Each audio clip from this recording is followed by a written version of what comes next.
Então vamos começar. Hoje então nós vamos finalizar o capítulo 1 da Confissão de Fé de Westminster, né? Vamos estudar aqui as sessões 9 e 10, que são as duas últimas sessões, que o capítulo 1 trata da Escritura Sagrada, né? Então, mais uma vez relembrando aqui, né? O valor da confissão de fé, né? Ela é muito estratégica quando ela começa tratando da Escritura Sagrada, porque sem a Escritura Sagrada nós não temos nada, né? Sem a Escritura Sagrada nós nem sabemos como começar a falar sobre Deus. Nós nem sabemos como o mundo foi criado, nós não sabemos sobre pecado, sobre queda, nós não sabemos sobre as revelações do Espírito Santo por meio de Israel, nós não sabemos sobre a encarnação de Cristo, a sua obra, a sua crucificação, não temos informações escatológicas sobre o futuro, né? Enfim, sem a Bíblia nós estamos completamente cegos e perdidos. Então é muito importante que a gente primeiro compreenda o que é a Bíblia, por que a gente precisa se submeter à Bíblia, para depois a gente começar a estudar ela. Porque uma vez que a gente compreende, está claro que a Bíblia é a palavra de Deus, e enfim, tudo que a gente tem estudado até agora, a partir de então, o que a Bíblia ensinar, nós estamos obrigados a crer e a nos submeter. Agora não tem mais volta, não é verdade? Não dá mais para querer, falar outras coisas. Bom, mas tudo bem. Então vamos lá para a seção 9 e ela diz o seguinte: a regra infalível de interpretação da Escritura é a mesma Escritura. Portanto, quando houver questão sobre o verdadeiro e pleno sentido de qualquer texto da Escritura, sentido que não é múltiplo, mas único... Você podia, irmão? Pois não. Espelhar aqui. Você podia colocar... Ah, tá bom. Para nós. Fica melhor. Eu vou te acompanhando e vou fazendo algumas anotações. Ótimo. Que aí eu vou lendo e vou te ouvindo. Eu consigo... Ótimo, maravilha. Mas a senhora tem razão, porque se eu não espelhar aqui, aí eu também não consigo... Fica ruim que vocês não veem, né? Bom dia, Mariana, seja bem-vinda. Bom, então vamos voltar aqui, capítulo 1 da Escritura Sagrada, seção 9. Bom dia a vocês. Bom dia, Bom meu dia. Vamos retomar a leitura aqui então. Seção 9, capítulo 1 da Escritura Sagrada. Tá espelhado aí para vocês? Tá. Ótimo. Tá. Então qualquer coisa vocês falem aí que eu não tô vendo vocês, tá? Vamos lá. Tá. A regra infalível de interpretação da Escritura é a mesma Escritura. Portanto, quando houver questão sobre o verdadeiro e pleno sentido de qualquer texto da Escritura, sentido que não é múltiplo, mas único, esse texto pode ser estudado e compreendido por outros textos que falem mais claramente. Bom, olha só, irmãos, até agora a gente já viu bastante coisa sobre a Escritura, né? Vimos que a Escritura ela é a autorrevelação de Deus, que ela é suficiente, que a gente não precisa de outros textos, etc e tal. Enfim, muitas coisas. Hoje, agora na seção 9, nós vamos tratar da interpretação da Escritura Sagrada, né? Nós vimos na aula passada que as coisas que são principais que nós devemos crer e que a Escritura apresenta, elas são simples e qualquer pessoa é capaz de compreender as coisas principais. Mas nós vimos também que existem textos da Escritura que são complexos e que são de difícil compreensão, né? O próprio apóstolo Pedro, quando se refere a alguns textos de Paulo, ele diz que o que Paulo escreve é complicado de entender, não é tão fácil, e que as pessoas fazem confusão e falam bobagem sobre a Bíblia Sagrada. Não são palavras minhas, são palavras do apóstolo Pedro. Bom, então quando nós estamos diante de textos que o sentido ele não está tão claro, é um texto mais complexo, de difícil compreensão, aqui nós devemos apelar para que a gente possa ter uma interpretação fiel do que o Espírito Santo quer nos revelar por meio da Escritura Sagrada. É a própria Escritura Sagrada. Por quê? Porque toda a Escritura Sagrada, como nós já vimos, ela foi produzida por um único autor, um Espírito Santo. Então, quando um autor ele escreve alguma coisa, ele está tentando se fazer entendido.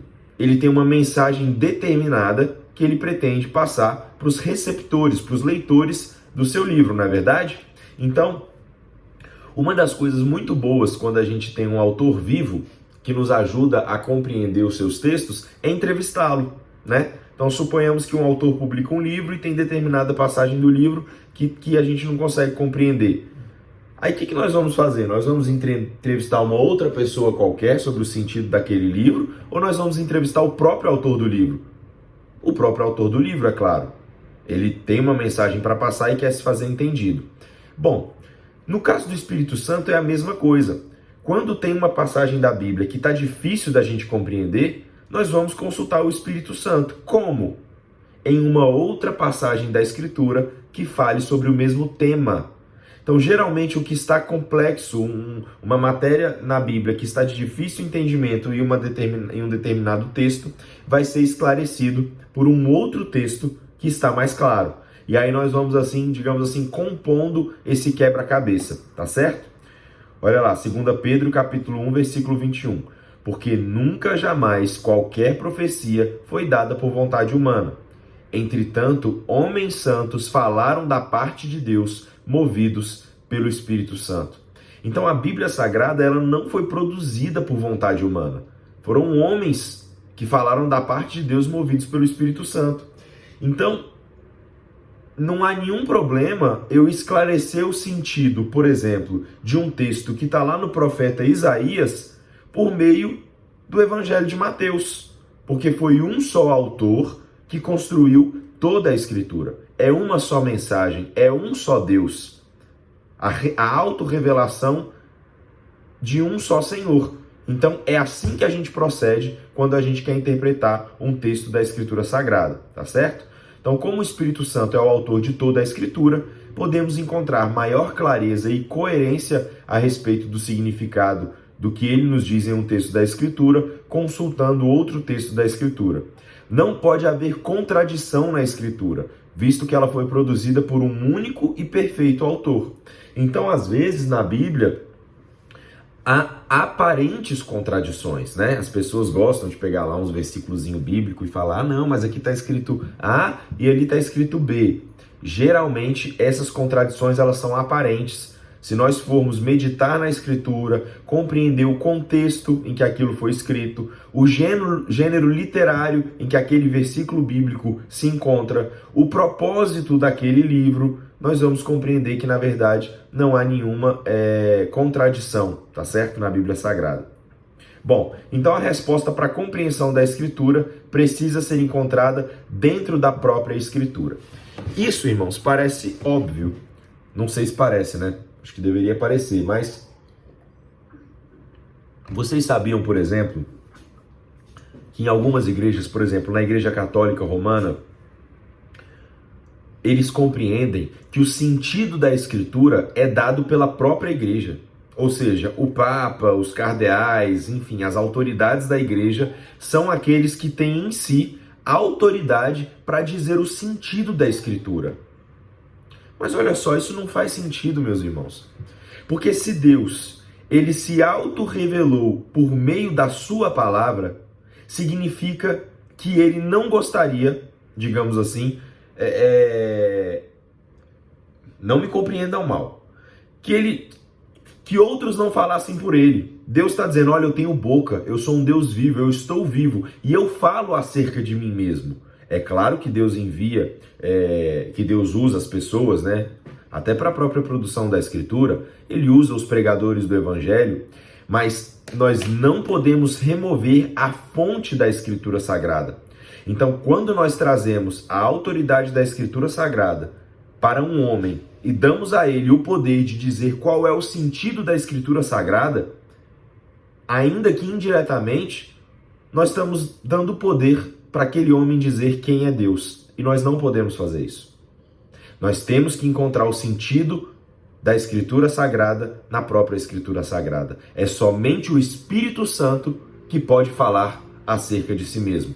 Cabe a nós, repito, desculpa ficar repetindo isso várias vezes, mas eu acho que a gente nunca vai poder exagerar. Cabe a nós consultar a Escritura Sagrada e permitir que a própria Escritura dê o sentido da Escritura, tá certo? Por exemplo, os Testemunhas de Jeová, eles têm outros livros que se propõe a dar sentido à Bíblia. Os Mormons também têm outros livros de revelação que se propõem a dar sentido à Escritura Sagrada. Irmãos, assim, por mais triste que seja, isso nada mais é do que uma tentativa humana do que trazer a autoridade de Deus para o próprio homem e colocar o homem na posição de dizer quem é Deus. No final das contas, vai se tornar um ídolo. Nós seremos não um povo conforme a imagem e semelhança de Deus, mas iremos fabricar um Deus conforme a nossa própria imagem e a nossa semelhança. E isso é uma abominação, nós temos que rejeitar isso, porque isso é muito grave, tá certo? Bom, mas Vitor, existe algum exemplo na Bíblia de que os homens de Deus, né, os apóstolos, os profetas, se utilizavam desse método, consultar a Escritura para resolver os desafios da sua época? Atos dos Apóstolos, capítulo 15, versículo 13 a 15. Depois que eles terminaram, falou Tiago dizendo: Irmãos, atentai nas minhas palavras. Expôs Simão como Deus primeiramente visitou os gentios, a fim de constituir dentre eles um povo para o seu nome. Conferem com isto as palavras dos profetas, como está escrito. Aqui nesse episódio, o apóstolo Pedro ele tinha sido enviado, né? Eu não sei se os irmãos se lembram, quando Deus dá uma visão para o apóstolo Pedro e o envia aos gentios, né? Nós sabemos que a princípio Jesus se dirigiu somente aos judeus, os primeiros discípulos de Cristo também deveriam dirigir somente aos judeus, né? Jesus manda eles ficarem em Jerusalém até que descesse sobre eles o poder do Espírito Santo, para depois então eles serem testemunhas em Jerusalém, Samaria e até os confins da terra. Mas nós sabemos que a princípio a revelação de Deus ela se inicia por meio dos judeus. E aí, por meio da lei de Moisés, havia ali uma separação muito grande entre judeus e gentios.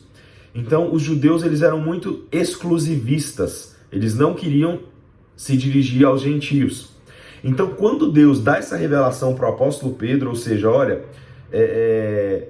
não torne impuro o que eu santifiquei, né? Ou seja, a mensagem do evangelho é para os gentios também. Isso caiu como uma bomba na igreja primitiva. A gente tem que lembrar que é um povo dentro de um lugar na história, dentro de uma cultura, com seus preconceitos, com as suas limitações. E aí então o colégio apostólico se reúne para debater esse tema, porque eles tinham uma grande confusão para resolver. E o método que eles utilizam para compreender a vontade de Deus, qual era o significado dessa revelação, era exatamente consultar a Escritura Sagrada. Então o apóstolo Pedro apresenta o problema e aí Tiago vira e fala, olha, conferem com isto as palavras dos profetas como está escrito. E aí ele vai citar lá o profeta e quando o texto da Escritura Sagrada em que o Senhor já havia previsto a inclusão dos gentios na comunidade da aliança, né? Então veja bem, os apóstolos se utilizaram desse método. E o mais interessante é isso, né? Olha como eu escrevi aqui. É por meio da própria Escritura que os apóstolos compreendem o lugar dos gentios na igreja. Apóstolos que, inclusive, estavam também produzindo a Escritura. Quer dizer, a Escritura do cânon do Novo Testamento se desenvolve à luz da Escritura do Antigo Testamento, o que não deveria surpreender, visto que o autor de ambas é único, a saber, o Espírito Santo. Então, quando os apóstolos eles estavam ali consultando a Escritura do Antigo Testamento para receber uma direção de como eles iam lidar com seus problemas, né, contemporâneos, eles não somente estavam nos ensinando o critério de interpretação da palavra de Deus, da realidade, que é o quê? Escritura, consultar a Escritura, como eles estavam mostrando a coerência e unidade da Escritura. Porque o que eles estavam fazendo ali viria a se constituir o cânon do Novo Testamento. Não é isso que nós estamos fazendo agora, consultando Atos dos Apóstolos? Então, isso mostra como que, de fato, o Antigo e o Novo Testamento, há um aspecto de continuidade entre eles. As pessoas gostam muito de fazer essa separação, Antigo e Novo Testamento, como se fossem duas palavras de Deus, como se houvesse um rompimento na história da redenção. Isso é um erro grave, que traz muitas complicações e confusões para a compreensão da mensagem bíblica. Isso não existe, tá certo? Então, de fato, é a Escritura que interpreta a Escritura, é a Escritura que dá coerência para a Escritura, né? Então veja bem, irmãos, olha agora a importância da gente ler toda a Bíblia Sagrada. Será que se nós formos nas nossas igrejas e perguntarmos quem aqui já leu a Bíblia inteira, quantas pessoas será que poderiam responder a essa pergunta afirmativamente? A autorrevelação do nosso Deus, a forma de comunicação por meio da qual Deus nos ensina o que nós devemos crer, como nós devemos viver, quem é esse Deus, os seus mandamentos, o que Ele requer de nós, nas nossas famílias, nos nossos trabalhos, nos nossos recursos, na criação dos nossos filhos. Eu acho que pouquíssimas pessoas poderiam responder afirmativamente a essa pergunta. E ora, uma vez que a Escritura interpreta a Escritura, e a Escritura por inteiro é que nos dá coerência e equilíbrio na transmissão da palavra de Deus, quando o crente não lê a Bíblia por inteiro, ele vai exagerar aspectos da verdade em detrimento de outros aspectos, né? Então o camarada vai chegar lá e vai ler... não sei, ele vai ler lá que Deus pediu para Abraão sacrificar Isaac. Aí vai sair falando por aí que é Deus em primeiro lugar, a família em segundo, então tá tudo bem a gente abandonar mulher e filho e fazer a obra de Deus. Por exemplo, tô dando um exemplo aqui exagerado, né? Se nós lermos a integralidade da Escritura Sagrada, nós vamos ver que não é assim que Deus trata a família, que não é isso que Deus exige de um homem. Muito pelo contrário, que uma das exigências para que alguém se constitua autoridade na igreja de Deus é que ele governe bem a sua própria família. Isso é um pré-requisito. Então estou dando um exemplo aqui, irmãos, de como que não ler a Bíblia por inteiro, não ler... Uma das piores coisas que existem é a gente receber a verdade pela metade, né? Fica parecendo telefone sem fio. Vem alguém e fala uma meia verdade para você, né?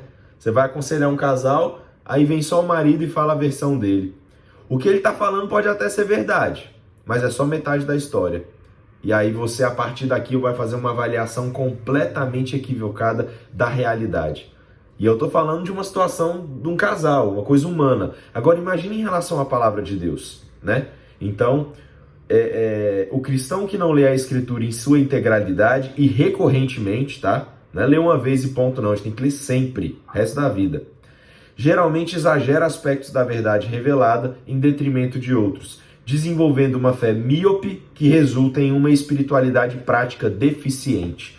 Se nós não compreendemos... Pois não, pode falar. Um outro exemplo também, que eu vivi isso bem próximo de mim, é com relação àquela passagem dos porcos, que o Senhor coloca os espíritos imundos nos porcos, né? Uhum. Aí a pessoa não come porco porque a carne é imunda. Aí não come carne de porco.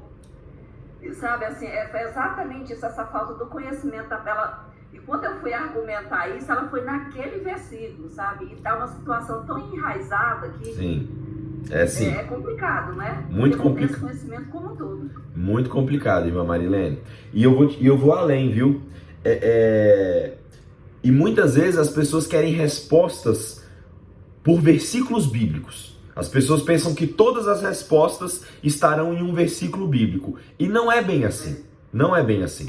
Porque muitas vezes a gente tem que ter uma compreensão da mensagem bíblica que ela está nos versículos bíblicos, tá certo?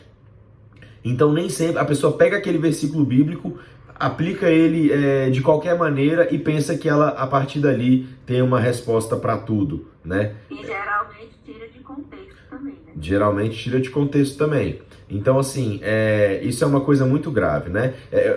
Há um tempo atrás eu fiz um post no Instagram e aí veio uma pessoa que não é cristã. E aí ela veio dizer que era muito fácil a gente escolher as passagens da Bíblia, que era uma questão de questões de relacionamentos homossexuais. E aí eu me manifestei lá e ela disse então que as pessoas escolhiam os trechos da Bíblia que elas iriam aplicar na vida delas, né? E ela me disse então que se eu fosse aplicar a Bíblia por inteiro, eu não poderia cortar minha barba, eu não poderia cortar carne de porco, porque lá na lei de Moisés existem essas previsões, né? E eu falei para ela, olha só, você tem que tomar muito cuidado, porque a Bíblia é um livro milenar, que foi escrito em línguas mortas, hebraico e grego, tá certo? Então, é muito difícil para você, minha querida irmã, falei para ela, né? Uma pessoa que eu tenho certeza que nunca leu 3 páginas da Bíblia, vir querer ensinar qual é a mensagem bíblica para alguém. Você precisa, no mínimo, ter lido a Bíblia inteira para você poder dizer isso, né? Então, existem textos da Bíblia que você não pode fazer essa aplicação deles. E aqui, irmãos, eu falo aqui com tranquilidade. Isso não significa que eu estou negando a palavra de Deus, não. Muito pelo contrário. O apóstolo Paulo diz na carta aos Hebreus que você voltar às antigas práticas judaicas é você voltar aos rudimentos da fé. Quem recebeu a Cristo, recebeu as revelações expandidas no seu sentido mais pleno. Então você precisa fazer a transposição correta do Antigo para o Novo Testamento, né? E enfim, e as pessoas querem fazer essas aplicações, né? Mas o fato é que isso é o resultado de uma visão muito ingênua acerca da palavra de Deus. E aqui também, irmãos, a gente tem que reconhecer, né? A gente vive num país analfabeto, muitas pessoas não sabem ler, não sabem interpretar, não é verdade? Então isso causa, sim, muito problema no que se refere ao relacionamento das pessoas com a Escritura, nas igrejas, e aí isso vai refletir na espiritualidade. Você vai ver as pessoas na sua vida prática de fé fazendo absurdos, entendeu? Enfim, não vou entrar aqui nos exemplos práticos, porque todos conhecem, e vamos lá, vamos seguir. Bom, além disso, meus irmãos, como se não bastasse uma falsa compreensão da Bíblia, essa assimetria, digamos assim, favorece o surgimento de heresias. As pessoas não compreendem a Bíblia, elas não leem a Bíblia por inteiro, e aí fica muito fácil para que alguém assuma o púlpito e comece a pregar heresia.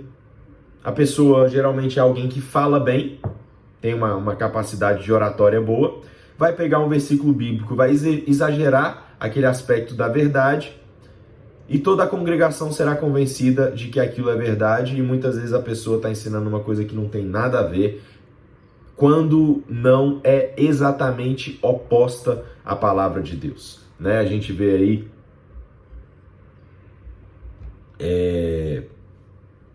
teologia da prosperidade, né? As pessoas utilizando versículos bíblicos para dizer as coisas mais absurdas do mundo, que não tem nada a ver, para arrancar dinheiro das pessoas.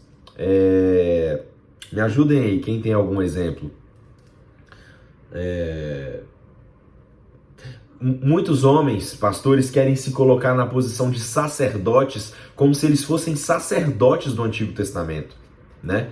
No Antigo Testamento, a relação do povo com Deus era mediada pelo sacerdote, de alguma maneira, né? O sacerdote, ele administrava o relacionamento das pessoas com o povo. Mas acontece que Jesus, ele é o sumo sacerdote. Essa mediação, ela é feita por Cristo agora. Então a posição do pastor não é a mesma posição do sacerdote no Antigo Testamento.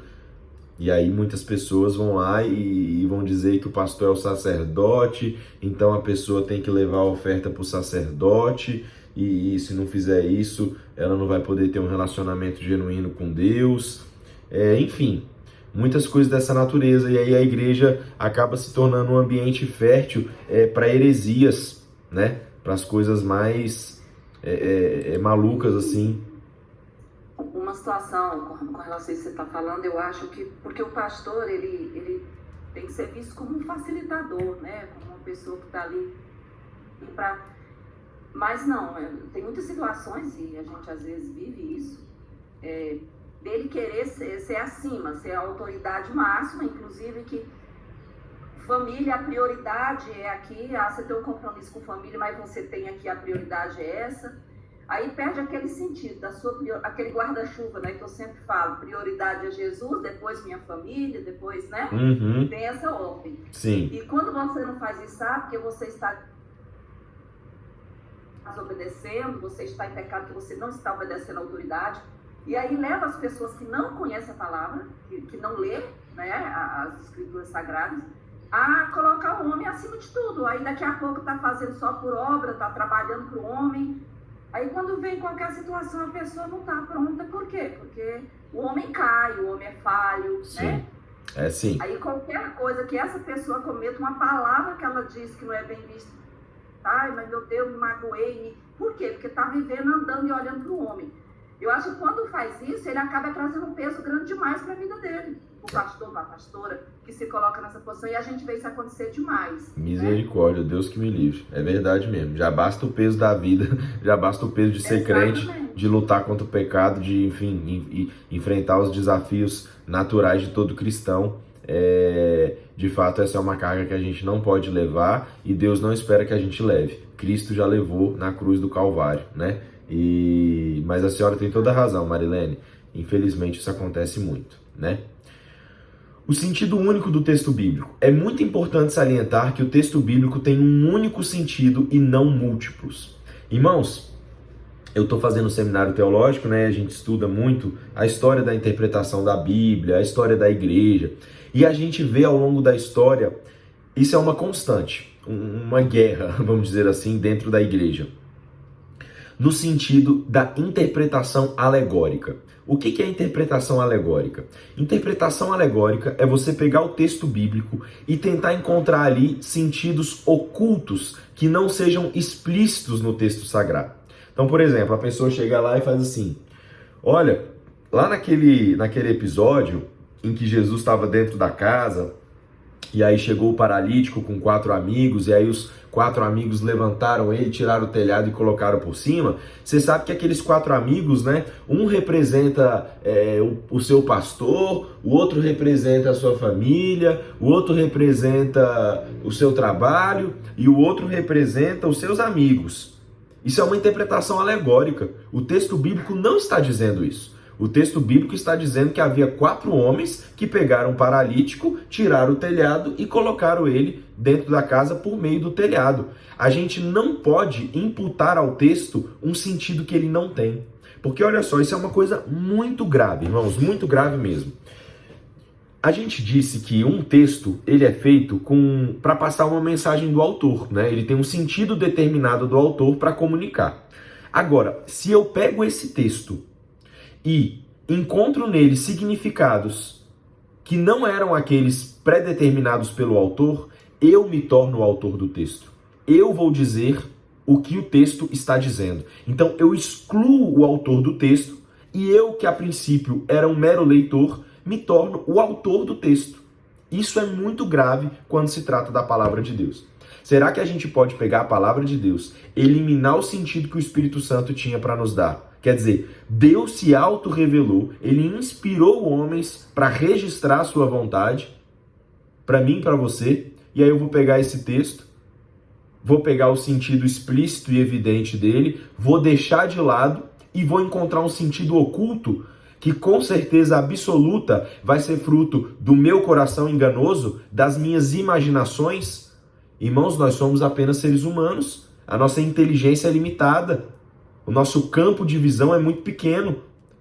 Deus é que tem toda a sabedoria. Então veja bem, existem alguns textos que pela sua própria natureza, eles estão no sentido figurado. Então quando Jesus conta uma parábola, por exemplo, aí tudo bem. Mas o próprio texto já se apresenta como uma parábola. Jesus diz, Jesus contou essa parábola, o semeador saiu a semear, e jogou a semente, uma caiu no campo, outra entre as pedras, entre os espinhos, a outra num terreno fértil, bababá, bababá. Está tão claro que aquilo ali tinha um sentido figurado, que o próprio texto bíblico nos ensina que os discípulos depois procuraram Jesus e queriam entender qual era o significado daquelas palavras. Por quê? Porque Jesus estava contando uma parábola. Aí tudo bem. Mas nós não podemos avançar e mesmo que o texto bíblico não dê a entender que há um sentido oculto, figurado, espiritual por trás daquilo, nós mesmos imputarmos isso ao texto. Isso é muito grave, né? Então, assim, as parábolas têm isso naturalmente, os textos proféticos, os textos apocalípticos. Esses textos, pela própria natureza do texto, eles foram produzidos com essa intenção. O Espírito Santo inspirou os homens a registrá-los nesses termos, porque ele tinha por objetivo embutir no texto significados não diretos, né, mas indiretos. E aí, tanto é que esses textos são mais difíceis de interpretar. Eles são mais complicados de interpretar. Aí, em vez da gente deixar, né, só os textos que são mais complicados para a gente interpretar escritura com escritura, não, pega o texto que é fácil, explícito e torna ele difícil também. Não, a gente não pode fazer isso. Na história da igreja isso sempre foi uma guerra, né? E na Reforma Protestante isso foi um dos pilares assim do nascimento da nossa fé, da fé protestante, né? Os reformadores, eles insistiram, olha, a gente tem que compreender a Bíblia nos termos em que ela se apresenta a nós. A gente lê o texto e é o sentido do texto que é a verdade espiritual, tá certo? A gente não pode ficar inventando coisa por aí. Ficou claro, irmãos? Amém. Alguém já viu alguém fazer isso? Sim. Muitas vezes, né? Não são poucas, não. Infelizmente. Pois é. Então vamos lá. Quando o Espírito Santo inspirou os profetas e apóstolos para o registro de cada texto da Escritura, ele obviamente tinha em mente revelar uma mensagem determinada. Não é permitido ao homem colocar palavras na boca de Deus, tirando de seu coração e imaginação sentidos que não estão presentes no texto sagrado. Então, nós somente podemos buscar outros sentidos que não sejam aqueles explicitamente indicados no texto, quando a própria Escritura indica isso. Por exemplo, quando Cristo propõe parábolas, ou nos textos proféticos e apocalípticos. Está claro que os elementos do texto são representações de realidades espirituais. Contudo, quando o texto não deixa isso claro, o cristão não pode, por conta própria, encontrar revelações no texto, tá certo? Então, se a Escritura é a autorrevelação de Deus, faria sentido que ele se ocultasse na própria Escritura? É evidente que não. Então, repito, salvo nos textos cuja natureza literária foi previamente organizada por Deus para o fim de se revelar de maneira indireta, vamos colocar assim, né? São as parábolas, as profecias, os textos apocalípticos, e isso é feito por uma razão, irmãos, não é por capricho de Deus, tá bom? Quando Cristo falava pelas parábolas, ele tinha um propósito pré-determinado. Quando os profetas profetizavam utilizando sinais, meio que parábolas também, os textos apocalípticos, né? É por uma razão específica, tá joia? Não é por puro capricho de Deus. Então a verdade é que na maioria das vezes, quando alguém pretende atribuir a um texto um significado diferente do óbvio, ele quer deixar a posição de receptor da mensagem para se tornar o autor. Quando se trata da Escritura, significa que o dizer que o cristão quer deixar de ser servo para se tornar o Senhor. Então isso é muito complicado, tá joia? A gente não pode fazer isso. Então, resumo da seção 9, Escritura interpreta a Escritura. A gente recebe o texto da Bíblia como o Espírito Santo produziu. Em caso de alguma dificuldade de interpretação, nós consultamos outros textos que sejam mais claros a respeito daquele tema, para que a gente possa compreender, tá joia? Então, vou dar um exemplo aqui. Deixa eu pensar aqui em alguma coisa.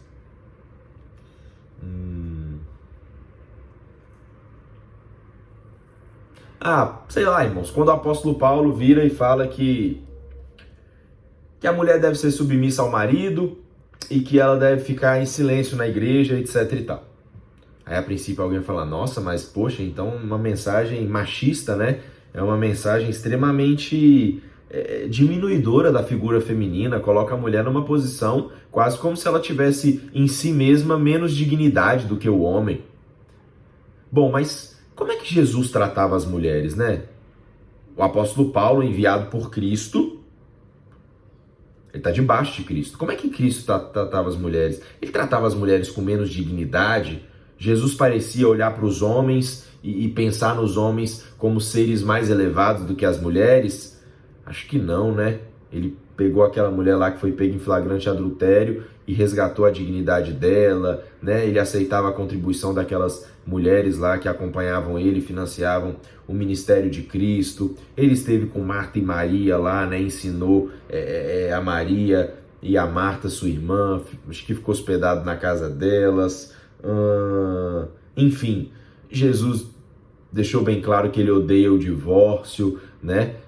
Sobretudo isso era bem problemático naquela época, onde as mulheres não tinham muito lugar de fala, não tinham emprego, renda garantida, então o divórcio para a mulher representava assim a miséria total. Enfim, irmãos, estou dando um exemplo aqui de como que muitas vezes a gente precisa da Escritura na sua inteireza para a gente compreender o significado pleno da palavra de Deus.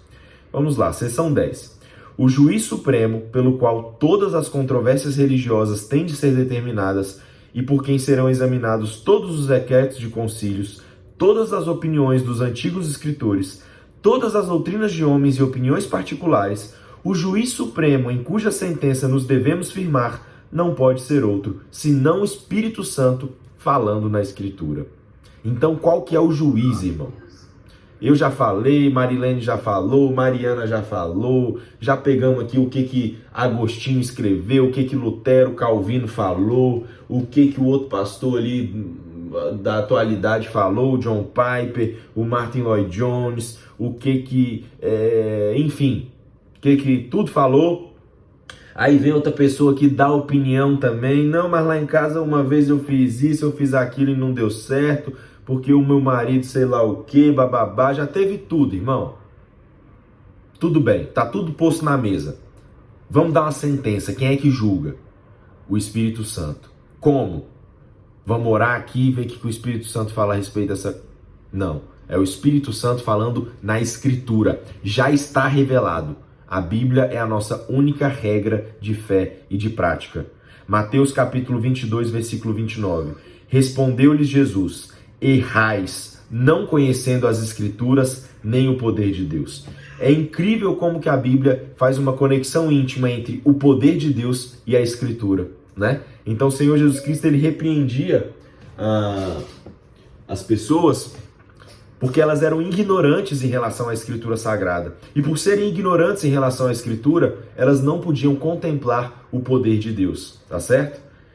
Olha o que o apóstolo Paulo fala lá no capítulo 28, versículo 25 a 27. E havendo discordância entre eles, despediram-se, dizendo Paulo estas palavras: bem falou o Espírito Santo a vossos pais, por intermédio do profeta Isaías, quando disse: vai a este povo e dize-lhe, de ouvido ouvireis e não entendereis, vendo vereis e não percebereis, porquanto o coração deste povo se tornou endurecido, com os ouvidos ouviram tardiamente e fecharam os olhos, para que jamais vejam com os olhos nem ouçam com os ouvidos, para que não entendam com o coração e se convertam e por mim sejam curados. Então nesse episódio o apóstolo Paulo estava pregando num determinado lugar e muitas pessoas não receberam a mensagem e foram embora, né? E aí o apóstolo Paulo deixa claro que a disposição de alguém para com Deus pode ser medida pela sua aceitação ou não do que o Espírito Santo proclama por meio da Escritura. Então, toda vez, tanto antigamente como foi com Isaías, em que ele profetizava pela parte do Espírito Santo e as pessoas não davam ouvidos ao que o Espírito Santo estava falando, assim acontecia com o apóstolo Paulo, quando ele estava pregando ali o Evangelho e as pessoas não deram ouvidos e foram embora. E conosco hoje em dia, quando nós lemos a Bíblia e não damos ouvido, tratamos dela como se não fosse o Espírito Santo, como se o Espírito Santo não estivesse falando com ela naquele exato momento por meio da Escritura Sagrada. E aquela pessoa, às vezes, esse ir embora, irmãos, às vezes significa fechar a Bíblia e simplesmente ignorar tudo aquilo que o Espírito Santo falou e não colocar em prática. Pegar essa mesa que eu falei aqui, que a gente colocou tudo, escritores, opiniões, tradições, etc e tal, e não convida o Espírito Santo falando por meio da Escritura Sagrada para dar a sentença final. Qual é a verdade? É assim que muitas vezes as pessoas fazem e nós não podemos fazer isso. O cristão precisa crer de uma vez por todas que o Espírito Santo fala na Escritura e que ele é a autoridade máxima para nos instruir quanto a qualquer controvérsia religiosa, doutrinária, literária e quanto à opinião de homens. É muito significativo que a gente conclua a doutrina da Escritura Sagrada com esse entendimento de que o Espírito Santo falando na Escritura é o juiz supremo das nossas vidas. Porque se nós não aceitarmos isso, meus irmãos, vamos parar por aqui. Rasga a Bíblia, joga ela fora e cada um vive do jeito que quiser. Porque se a Bíblia Sagrada não é a palavra de Deus, não é o Espírito Santo falando conosco, cada um vive como quer. Cada um tem sua opinião, cada um tem sua tradição, cada um tem seus próprios gostos, cada um foi inserido num contexto familiar, geográfico, entendeu? E aí cada um vai viver segundo as suas próprias opiniões. Ou a gente aceita o Espírito Santo falando na Escritura, ou acabou a nossa fé. Tudo parte disso. Sem isso, não tem como a gente exercer a nossa fé cristã. Tá certo? Tá claro? Ficou confuso? Amém. Alguma angústia, alguma heresia? Não. Tudo ok? Deixa eu fechar aqui para a apresentação.